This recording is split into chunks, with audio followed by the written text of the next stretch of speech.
Stay hungry, stay foolish.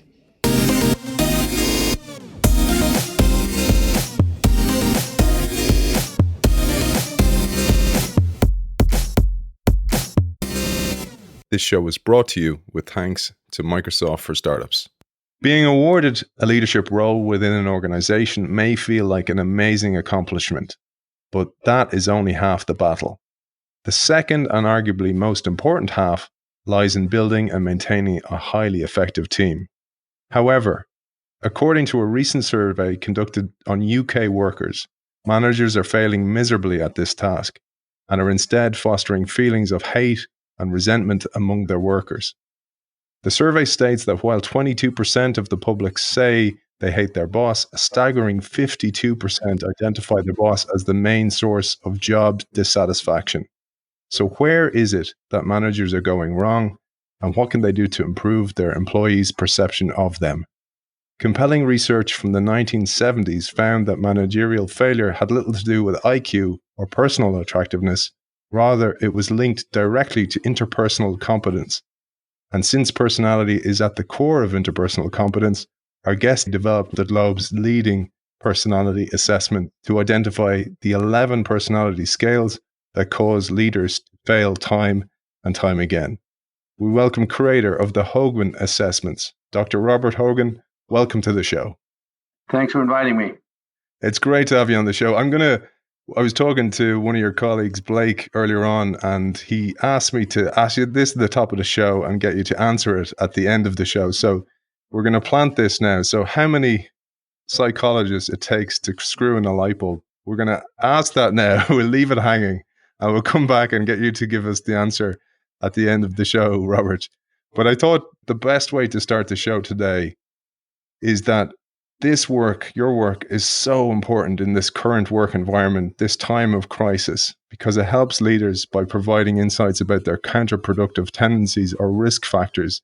These characteristics become heightened during times of stress and result in poor leadership and relationships with employees and other key stakeholders. But let's hold on to that thought for the moment, and we'll come back to it, because I think it's worth sharing the origins of your work, because after leaving the Navy, you worked with youthful offenders, and your interest in psychology derives from these times, and you became enchanted by the task of understanding how these young people, many of whom were really smart and good at sports, had arrived at this point of delinquency. Yes, I worked for 2 years as a probation officer in East Los Angeles dealing with delinquent kids, and I discovered that there was no help. That is to say, I was flying blind. I was just operating on intuition. I would ask my senior managers about the dynamics of the process, and they had nothing to say. So I began haunting libraries at night in my lunch hour to see what the academics had to say about the origins of delinquency. And it was completely unhelpful. The sociologist said delinquents are kids who hang out with delinquents. And so delinquency is caused by hanging out by delinquents. I decided I would go to graduate school and solve the problem of crime. But I couldn't get anybody to pay attention. Along the way, I became really interested in the problem of leadership. I worked my way through college, and when I was commissioned as an officer, I'd already had a couple years of experience getting working class boys to do dirty jobs. That's what the Navy is all about. So I took over. All my brother officers on the ship were from very privileged backgrounds, Ivy League schools, and fathers were very successful. From their point of view, working class kids were put on earth to serve them. For me, they were part of my peer group. I was a gunnery officer, and for the entire first year on the ship, we were unable to fire guns. And I thought, what happens if the Russians come? we're going to be in big trouble here. So I was put in charge of the guns, and I fixed them. I fixed them really well. We won fleet-wide Gunnery Excellence Awards. So on the one hand, I took a failed operation and turned it into an absolute paragon of performance. On the other hand, my brother officers gave me nonstop shit because they said I didn't understand leadership. I kept thinking, if I'm the guy that doesn't understand leadership, why is it that my part of the ship is working and your part of the ship is not? So off I went in graduate school to study delinquency, but I had this secret interest in leadership. And what I discovered in graduate school was that the prevailing opinion among academics was, this would be the 1965, that there's no such thing as leadership. The leadership's a function of the situation. I always call this the shit happens theory of leadership. If you're in charge and things go well, you got lucky. If you're in charge and things go badly, you were unlucky. But leadership had nothing to do with the outcome of the group. But that's just nonsense. My first job was at Johns Hopkins University in Baltimore.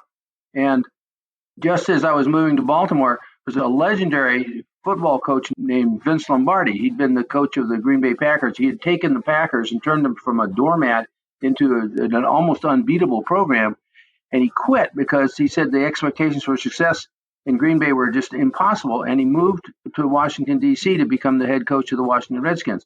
The Redskins have been doormats for 20 years. And I said to everybody who would listen, I said, if there's such a thing as leadership, then Lombardi will fix the Redskins. But if the academics are right that it's all a function of the situation, then he'll fail because the situation in Washington will be entirely different than the situation in Green Bay. So he goes to the Redskins, and in his first year, he takes them to the playoffs. It wasn't until about 2000 that I had time in my life to actually drill down on the subject of leadership. And when I did, I discovered what you always do, which is if ask an important question and academic psychologists have nothing to say about it. In 2000, there was still no consensus, as of today, it's still the case. There was no consensus at all among academics regarding the characteristics of effective leadership. I thought, well, if there's no consensus about the good ones, what about the bad ones? This is a page out of Freud's handbook and Piaget's handbook. They didn't study success. They studied failures. Freud called it the parapraxis of everyday life. I said, if there's no consensus about good leadership, what about bad leadership? First question is, how much is there? So I did a bunch of data snooping and fiddling around, and I concluded that the base rate for failure in public and private sector organizations for management failure is about 65 to 75%. And that's a pretty good number. That is 6 or 7 out of every 10 managers is driving their staff crazy. The next question is, why is that number so high? And the answer is that has to do with how they get put on the job. I should also say, academics define leadership in terms of who's in charge. But, says Moi, who gets to be in charge of a large, hierarchical, bureaucratic, male-dominated organization? The answer is a politician who may or may not have talent for leadership. So academics define leadership in terms of who's in charge. That's a mistake. Proper way to define leadership is in terms of the ability to build and maintain a high-performing team. Leadership is all about building a team. It's not about getting to the number one job. Those are very different processes, and it turns out the psychology of getting to the top is very different from the psychology of being an effective leader. I'd love to hone in on what you said there about the Packers, because I also pulled a quote, but this time by John Wooden. And the reason I did is because I thought it was useful to get your definition of personality, because I know you've deeply studied Freud, Piaget, etc. The definition of personality is quite subjective. And I'm a reader of John Wooden's work, and he said, be more concerned with your character than your reputation, because your character is what you really are, while your reputation is merely what others think you are. And you point out, our external personality or reputation is unbelievably important because it's based on that, how we're hired, fired, promoted, people lend us money, vote for us, and so on. So personality from the outside becomes ultra important. Yes, your reputation is what we can expect out of you. The question is, why do you have that kind of reputation? And Wooden was correct. The characteristic of a leader is integrity. They have to have integrity, and the troops, the staff, the team picks up on that almost immediately. The most powerful single predictor of leadership performance is the degree to which the team or the staff trusts you. And the trust comes entirely from integrity. I thought that difference between personality based on how we think of it versus how others think of it is really important, because you talk about Freud here and you say that there's the you that we know and the you that you know, and then there's the you we fabricate, because we all fabricate our version of our own personality based on the stories we tell. Exactly. I make a distinction between identity and reputation. Identity is the you that you know. Reputation is the you that we know. And Freud's line is, the you that you know is hardly worth knowing because you just made it up. And this becomes really important because it all depends on how others see us, including building those teams. Well, it's more than that. I mean, other people own your personality. And that's the basis on which everything happens, is how other people see you. So you have to be very careful about, maintaining your reputation. What you say about yourself is only modestly related to how you perform. What other people say about you is a really powerful predictor of how you perform. Even if you're a startup or a founder of an organization, what people say about you when you leave the room becomes really important. I'd love to come back to something you said about Freud. I watched one of your talks and loved how you drew on two areas of your expertise, one being that time in the Navy, and the other is your deep understanding of psychology. And you said Freud is to psychology what telemi was to navigation. Telemi was wrong. The Earth is not the center of the universe. But if you want to sail a boat from the east coast of Scotland to South America, you'll use Ptolemaic astronomy. And it's the same thing. Freud is wrong, but if you want to navigate everyday life, you better pay very close attention to some of the fundamental insights of psychoanalysis. And what are those, Robert? I'd love to hear what the things we should really hone in on from your experience are from Freud's work. 3 or 4 things. First is the unconscious drive everyday behavior. Mostly we don't know what we're doing when we're doing it or why we're doing it. I would say 90% of what we do for unconscious reasons.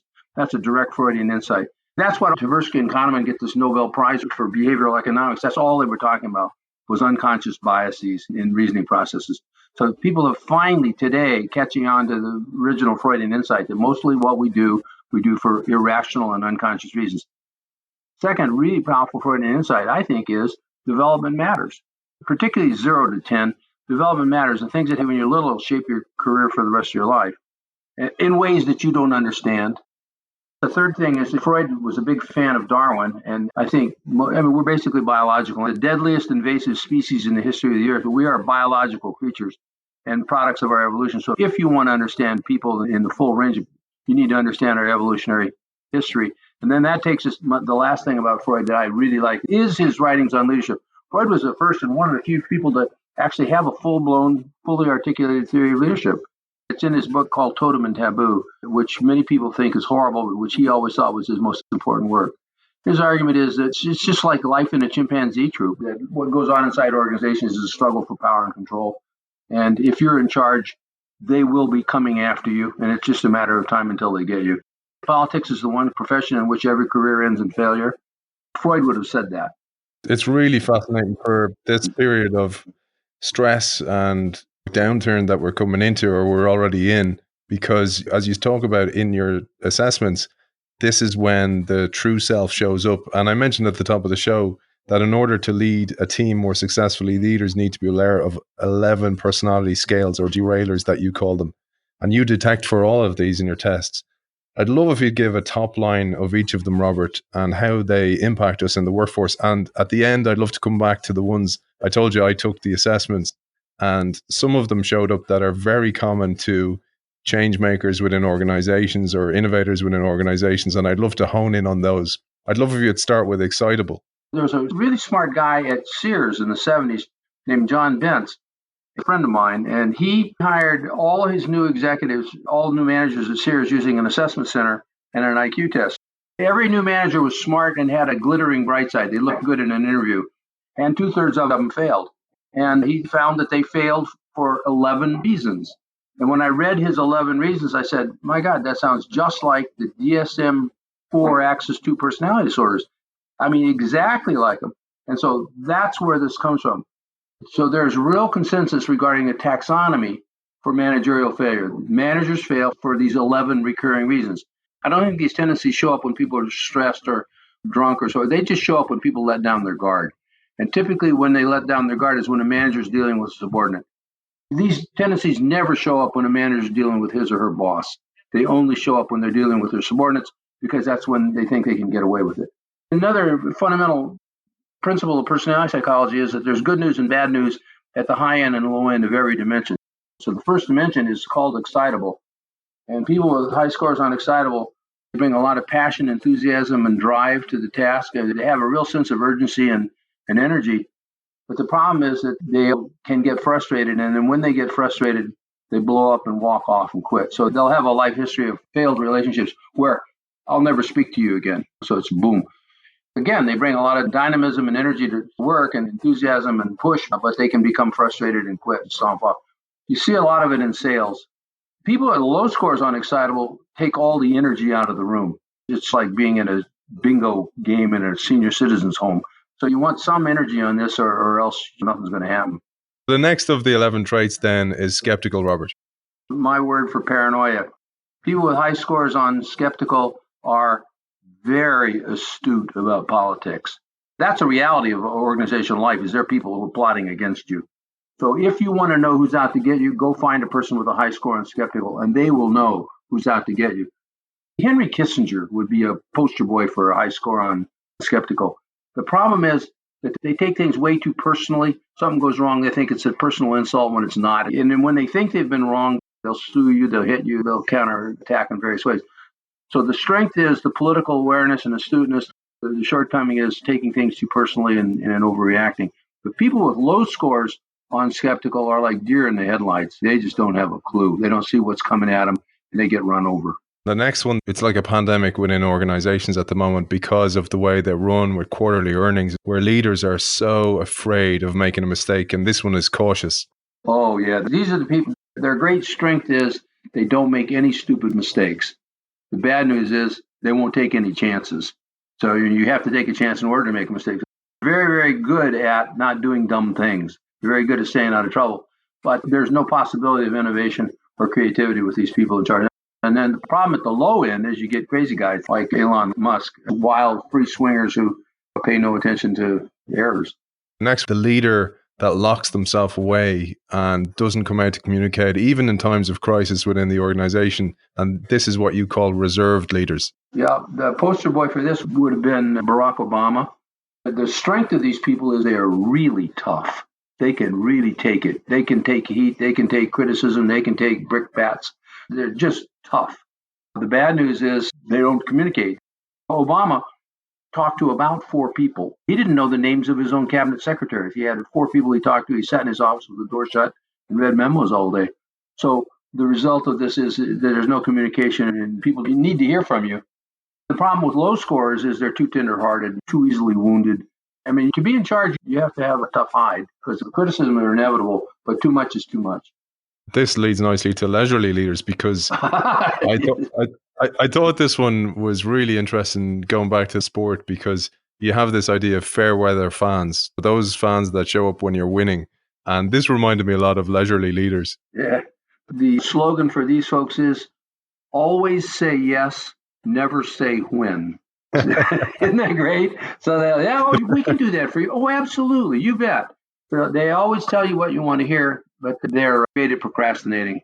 It comes from the British Army in World War I, where there was a lot of really bad leadership, as there still is. And this came from Army psychiatry, psychiatric studies in World War I. It's a way of dealing with intolerable authority. You smile and pretend to agree. It's a way of being aggressive and not get caught. So you smile, you agree, and then you say, I'll get to it when I feel like it. So it's overtly a lot of charm and then privately a real resentment and hostility. The next one is a real bugbear for people who work in innovation because a lot of innovation workers have to hand over the credit for the work to the organization. When they're successful, the organization or perhaps the leader takes charge or takes control of those wins. But if it's a failure, it's your fault. So it's that idea of the window and the mirror. And these are what you call bold leaders. That's my word for narcissism. And this is the problem in failed leadership. This is the big topic, in my view, these days. So with the shareholder revolution in the early 70s, the guys like Carl Icahn and T. Boone Pickens, they're investing in these companies. In the 50s and 60s, the average CEO earned maybe 4 or 5 times as much as the average employee, whereas today they earn several hundred times as much. So what happened with these activist investors, they said, I'm not getting the proper return on my money in your organization. I need better results. So this led to get better results out of CEOs. You would tie their compensation to the stock price. And so companies then began looking for CEOs or candidates for leadership positions who would promise to deliver financial results, as in, I can take this company to the next level. I can make America great again. I can get this company moving. I can give you the financial results that you deserve. And who says things like that? Narcissists. And the data are really clear on this. Narcissists get a much greater variance in firm financial performance. They give you higher highs, but they give you much lower lows. And on form, they destroy companies. But they win the political battle because they promise the financial results that you so richly deserve. There's an epidemic of narcissists at the top of organizations. The very best performing CEOs, very best performing leaders are actually quite humble. There's a really, really important piece of research that no one knows about. The guy named Fred Luthans did this study back in the 70s in Nebraska. He studied several hundred managers in 6 different companies. He studied them for 4 years. He had really detailed data on these guys. At the end of 4 years, he said, okay, let's see what predicts winning. He said, well, it turns out there are two groups of winners. There was a group of people who got rapid raises. These are the folks that are typically called high potentials. So these are folks with lots of raises and lots of rapid promotions and high profile assignments. And there was a second group whose teams were performing really well. Now, what's the definition of leadership? It's the ability to run a high performing team, right? So you got two groups of successful people, a group of people who are getting lots of raises and promotions, and a group of people whose business units are performing at a very high level. Those were not the same people. There was almost no overlap between those two groups. I call the first group emergent, I call the second group effective.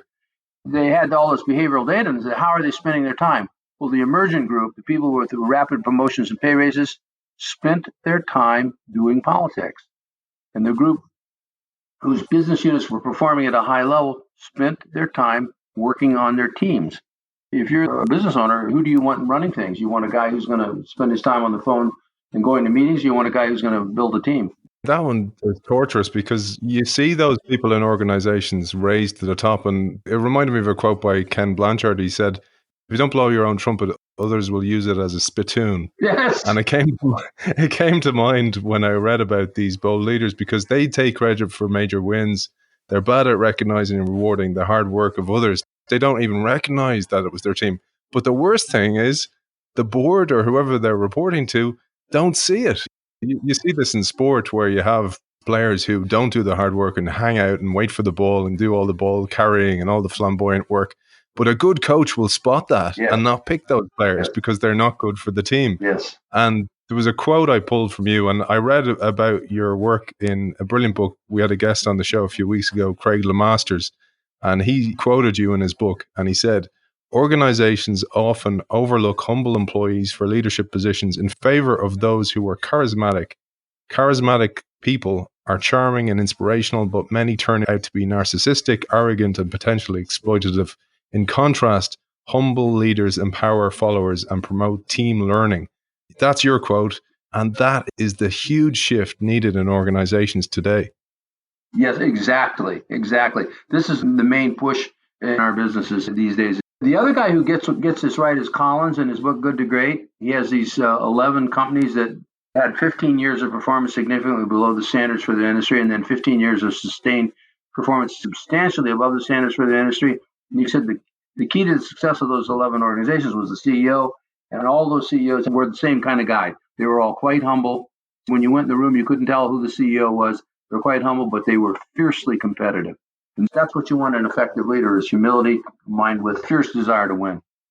One of the things I found underlying a lot of these traits were fear, because maybe you need to feel you need to be bold, even though if you're humble, because you feel, actually, I won't get credit here and I'll be ousted by the organization. I'm sure that's happened. Oh, yeah. Many people listening to the show. Oh, yeah. I think it's the existential dilemma in careers and in organizations. I mean, you do a good job, but you have to have an advocate. You have to find someone who will toot your horn for you, because folks figure out right away who's just blowing their own horn. It's a really hard problem. I see this all the time, and I get people ask me about this, and I'm kind of going, it really depends on who that person is who's got your back, because you need, to go back to your naval roots, you need aerial cover. You need somebody up there watching out for you, covering you, but you need, as you said, trust at the heart of it, because sometimes, you know, it's like one of those movies where you think it's a twist in the movie. You think the person who's got your back, you get to them, and then they turn around and shoot you in the back or something like that. That happens to people too, where they're kind of going, crap, I thought that person had my back and all they were doing was taking all the credit. It doesn't happen to guys with high scores on skeptical. The balance comes through in all these. The balance is needed, going back to the idea of duality in life. But we'll move on, because we won't get through them all. But mischievous is the next one. I scored highly on mischievous myself. Well, high scores on mischievous are really quite charming, and they're very pleasant. You don't have to say that, Robert, because I scored. Well, it's how they're characterized. Other people see them as charming and pleasant, and charming. Period. The problem is, it can be quite manipulative and on commitments and promises, and they betray people. But some elevation on that's going to be essential, because it's all about social skill. I spoke too early on that one about being flattered. There's something like the ordinary language term for it is psychopath, and the estimate is that about 10% of all CEOs, or I think probably 50% of all politicians, or, or have high scores on this. It's essential for a big time career to have social skill and charm. Coming back to something you said earlier on, narcissism, again, the quote I heard was there's about 1% of the population are psychopaths. 0.5 of them are in prison. The other 0.5 lead organizations. But there's a huge percentage of people who are narcissists as well who lead organizations. Oh, absolutely. The corporate psychopath is a real phenomenon. Let's move on to colorful then, Robert. Colorful is the psychological language. It's called the histrionic personality. These are people who love to be the center of attention, who come into a room and take over, who know how to command a crowd, and really get agitated when no one's paying attention. So it's pretty much essential for a career in sales or politics to be high colorful. The good news is they absolutely light up a room. They are the life of the party. They're a lot of fun to be around. The bad news is that they're really distractible and they have trouble staying on task and delivering on promise. They're just following the spotlight and not getting things accomplished. These are the people who are full of ideas, and this links closely then to the next one, which is imaginative. Actually, I should say colorful is the scale with the highest correlation with IQ. Colorful scores correlate about 0.3 with IQ, so they're all quite smart people. It's smart not by the traditional sense of things, which links it closely to imaginative, which is next. And again, I'm sure a lot of the people who listen to this show, innovators or change makers, score high on imaginative, but there's a downside to imaginative as well. Well, yeah, high scores on imaginative are essential for entrepreneurship and creativity, and that's where it comes from. Imaginative is a proxy for being able to think strategically. There's a really important difference between tactical and strategic thinking, and they're very different people. Tactical people can't be strategic, and strategic people have a hell of a time being tactical. So you need both on the team. The biggest single correlate with imaginative is strategic. So it's a very powerful, but it's a powerful predictor of strategic thinking, but it also associated with kind of eccentricity. And my sister is the poster girl for high scores on imaginative. My favorite quote from her was, "This is a typical thing." She said, she looked at me one day, she said, she said, "Sometimes I can feel my molecules change." There you go. And that's, you get that. That's the sort of stuff you get out of them. I think probably a little bit of that when Trump said, you ought to think about drinking bleach to cure the coronavirus. Also overlapping with bold there. One thing I wanted to draw on there, you mentioned it, so you sparked the thought for me, was the importance of diversity. You can't be all these people. You can't score the perfect score on all these people. So diversity in your team becomes really important. And I think it's worth noting in the light of all the crises we're seeing beyond the COVID-19 pandemic, but in the States in particular with race and bias, etc. You were one of the leaders in this. You and your sister Trish went out to identify and try and influence more diversity within the police force back in the 70s. There are two things about personality. First, the personality predicts occupational performance significantly better than IQ. And second is it doesn't discriminate. IQ always discriminates. Minorities get lower scores on IQ measures, but personality is perfectly color and gender blind. Men get the same scores as women. Minorities get the same scores as majorities, and older workers get better scores than younger workers because they're more mature. So personality is the way to make decisions about people. It's not gender or it's not race, it's neurodiversity is key. And this shows why that's so important. Well, we'll move on, because the flip side, I suppose, of imaginative, or the side that you would hire for if you're this imaginative CEO who comes up with great ideas but doesn't really like the execution of those, is diligent. Diligent is my word for obsessive compulsive. People with high scores on diligent have a really high standards, intense work ethic, really concerned about doing a good job, following through, paying attention to details, and getting things done right in the first time, every time. And I think you get a lot of that in high-level coaches like Bill Belichick is going to be 100% on diligent. The problem is, of course, that they don't know how to delegate, and they micromanage. They disempower their staff. So you get a lot of high quality and a lot of attention to detail, but you also get disempowerment of subordinates. Closely aligned to that one then is the dutiful leader, which is so common in organizations where, you worked in the Navy. You know that the organizational structure, the hierarchy within organizations came from the military and came from the Catholic Church or religion. And unfortunately, those dutiful leaders are the ones who often both can play politics, but also play by the rules and get themselves to the top of organizations. The poster boy for this in modern American life would be Mike Pompeo, the Secretary of State. He graduated first in his class at the military academy. He'll do anything his bosses tell him to do. And you notice he never, ever, ever gets out of line with Trump, despite the fact that he's probably twice as smart as Trump. If you want to have a successful career in a hierarchical organization, you need to have a high score on Dutiful. Entrepreneurs and innovators have low scores on Dutiful. This is the Freudian superego. This is right back to Freud. People with high scores on Dutiful are people who really respect authority and will do anything authority says. So they're useful people to have in organizations, but it won't bring you any innovation or progress. It's interesting you say that. We had Alex Osterwalder on the show a couple of weeks back, and Alex talked about this, that, for example, if you're imaginative, one of the things that comes up there is you will come up with loads of ideas. Many of them won't go anywhere. Many of them will fail. Right. And the dutiful leader or the diligent worker will listen for the ones that don't work and refer to those and go, oh, but that's like your other idea. Yes, Aidan. exactly. Yes, that's exactly what they do. But Yep. they won't listen for the gold. And Nope. this is the world we live in, this world of VUCA, of ultimate change, of incessant change, requires such a collaboration of all these different mindsets within an organization. The other thing he said was, you can't just have an imaginative leader. You need almost two. You need a dual leadership. Yep. The dutiful leader that's dependable and works on the business as it is today, and then the imaginative leader who imagines a new tomorrow.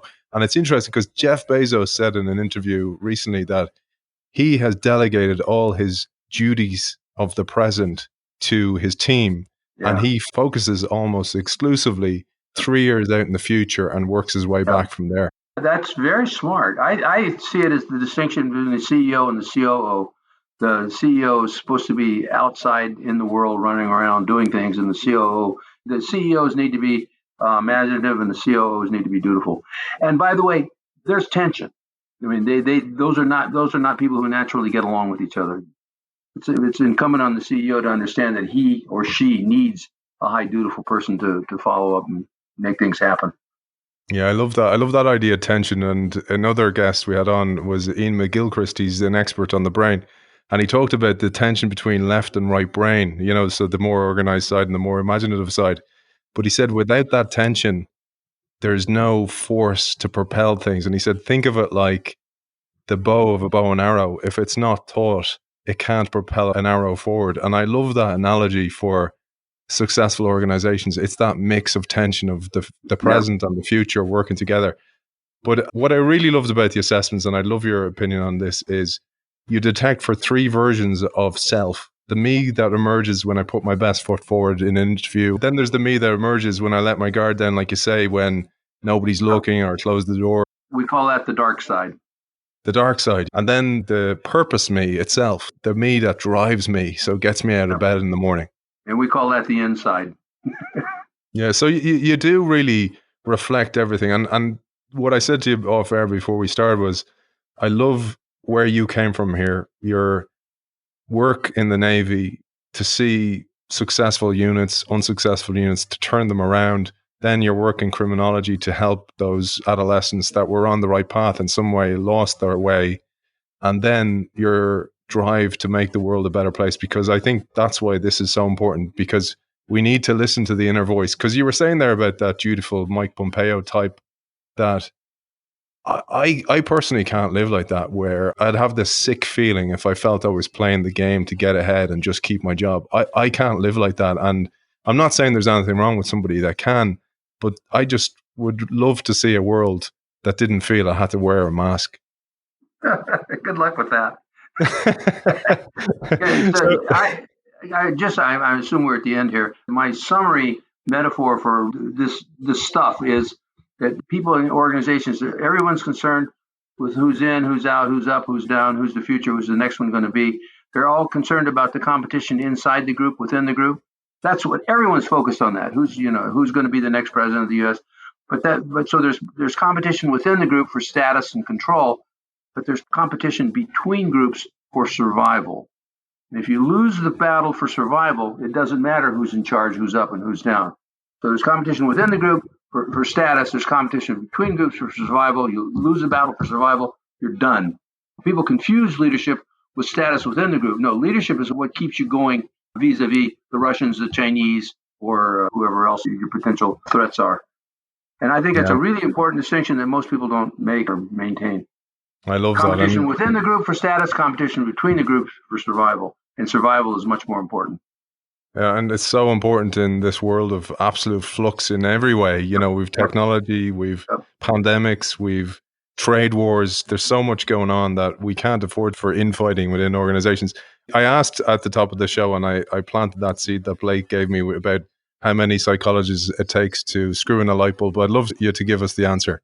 So every talk I give, people say, well, can personality change? And the answer is, it's the old joke. How many psychologists does it take to change a light bulb? And the answer is one, but the bulb has to really want to change. And so how much do people change? Well, not much. I mean, the only way they can change is they have to really, really want to change. And mostly they don't. People are pretty happy with themselves. Robert, before I finish up, where can people find out more about you, your work, etc.? www.hoganassessments.com. And I'd like to thank our sponsor of the show, Microsoft for Startups, creator of the Hogan Assessments, Dr. Robert Hogan. Thank you for joining us. Thanks for the invitation.